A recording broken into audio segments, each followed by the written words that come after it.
Hey team, welcome to the MMOA podcast. I'm Macy Bolt, outpatient PT and TA with the Older Adult Division. Today we are going to be talking about training reactive balance and the positive impacts that this can have for our patients. If you have ever attended one of our older adult live courses, you know we absolutely love reactive balance training. Unfortunately, in a lot of cases, this intervention is pretty underutilized, and we're usually training in clinic and in home programs more the anticipatory form of balance, where we have a patient stand in tandem or stand single leg. And what we know is that most folks are not losing their balance or falling when they're standing still. Typically, and most of the time, falls are occurring in a more dynamic environment when people are moving and when there are external forces and external stimuli that might be distracting the patient, things like that. So, what this means for us as providers is that doing that anticipatory, kind of that more simple balance is really not enough. And we need to be training folks in how to recover their balance in more dynamic situations and scenarios. A really neat study done in Germany that was published by the Journal of Clinical Medicine in September 2024 found that performing reactive treadmill perturbation training helped improve scores by nearly 1 point on the SPPB, the short physical performance battery, which we love in the older adult division. It looks at lower extremity functional strength, gait speed, and balance. And I've linked the DOI to the study in the caption below.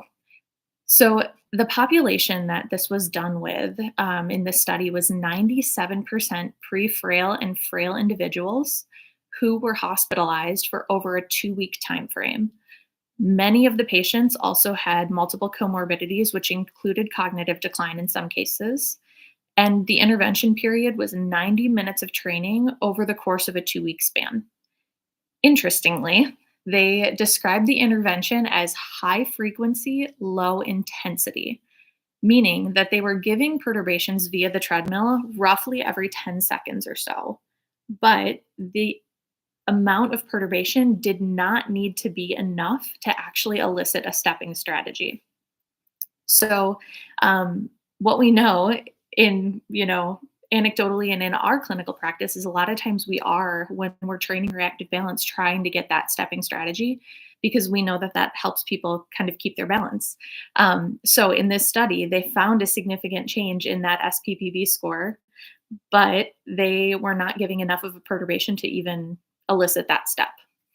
One thing I really liked about this study is that each intervention was individualized by a physio on staff to be deemed appropriate for that specific subject.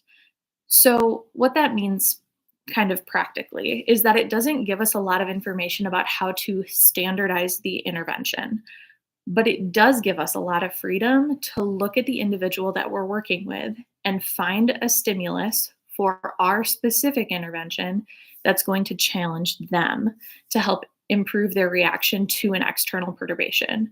So you hear us in the older adult division talk a lot about frameworks over protocols, and this study is a really, really great example of that, where we're using a framework of this perturbation training to help patients improve their reactive balance, but we're not giving a specific protocol of this is what you need to do with every single patient to have them improve their balance, which makes it really clinically applicable to a lot of different folks.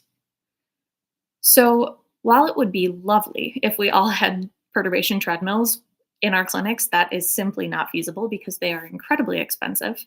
But there are a lot of techniques that we can use in our clinical practice that can translate to improving reactive balance still. So they make products like slip trainer boards where you can basically move the ground underneath your patient. They're pretty fun. Very challenging if you get enough of a perturbation going. And it really allows you to kind of unpredictably change the amplitude, the direction that your patient's moving and have them kind of react and correct. But you can also do very, very simple things as well, like your average external perturbation. That being said, you have to do external perturbations in a way that's actually going to be challenging to the patient. If we do the good old like slap them around every direction, don't give them time to react or correct, that's not going to be as effective as if you're giving unpredictable direction changes and enough amplitude to really have them kind of hone in on how do I correct my balance when I'm going this direction versus that direction, those kinds of things.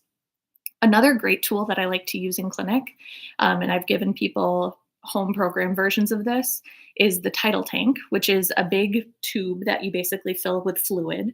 And I've have patients hang on to that while I'm giving them external perturbations. And what happens is when you give that external perturbation, the fluid dynamics cause more of a shift to happen. And it makes it a little more challenging for the patient to kind of correct their loss of balance.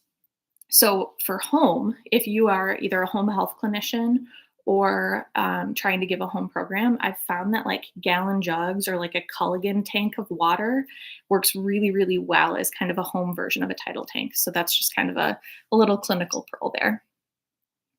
So really, ultimately, what we need to be doing as providers is finding a stimulus for our balance interventions that actually challenges the patient in front of us to the point where they're having to use their balance recovery strategies of their hip strategy, their ankle strategy, and their stepping strategy to stay upright. The more that we can hone and train these strategies, the better off our patients will be.